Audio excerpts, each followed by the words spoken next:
É importante a gente lembrar o que está no Estatuto, na garantia no Código Civil e o que a gente tem de proteção quando a gente faz com um seguro de vida numa instituição bancária e quando a gente faz com uma seguradora. Não é de hoje que eu falo. Dinheiro, para a gente guardar dinheiro, a gente guarda no banco. O banco foi feito para isso, para a gente guardar dinheiro. Quando a gente quer investir o dinheiro, multiplicar o dinheiro, a gente investe numa corretora de valores. E quando a gente faz um seguro, a gente faz com uma seguradora, cada macaco no seu galho.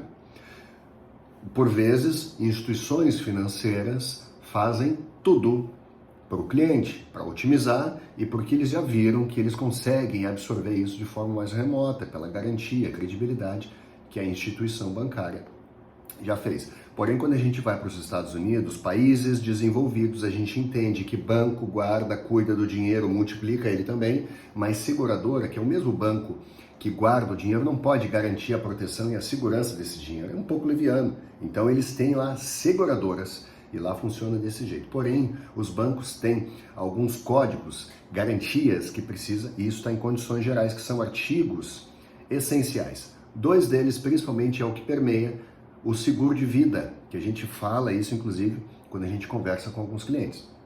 É o artigo 768 e o artigo 769.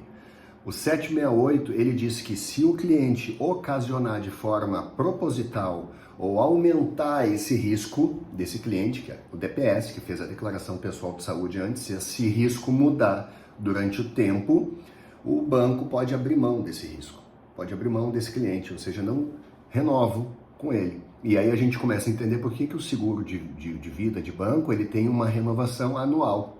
Ou seja, se esse cliente mudar esse risco ao meio do ano que vem eu já não renovo com ele. Ou, se ele ainda é interessante para mim, eu aumento o valor que ele paga. Ou seja, é um agravamento de risco. Esse cliente ele já passa a não ser um cliente normal, ele é um cliente que tem um risco elevado, então o banco cobra um pouco mais.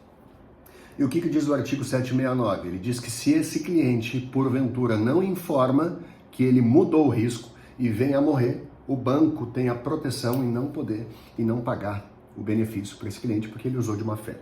Ou seja, o que a gente está dizendo?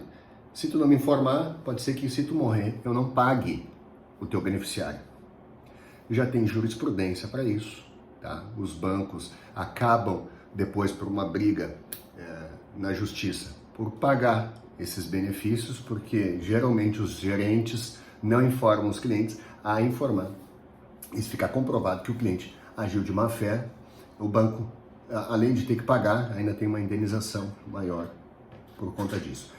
Por outro lado, as seguradoras, as grandes seguradoras que nós temos aqui no Brasil e no mundo, elas abrem mão desse seguro, eles abrem mão desse artigo por fazer a avaliação de risco prévia, que é uma avaliação underwriting, onde a própria empresa avalia esse cliente, vê se ele tem condições, pela boa fé de novo, pelas informações correlacionadas numa avaliação de seguro, na DPS de novo, Declaração Pessoal de Saúde.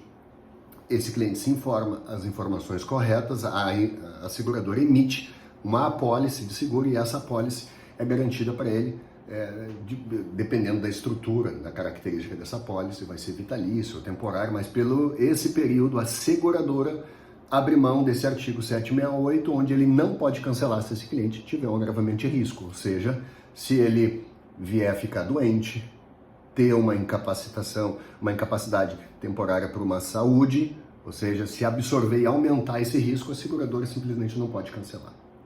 Essa é a diferença de um banco para uma seguradora. Seguimos, meus amigos.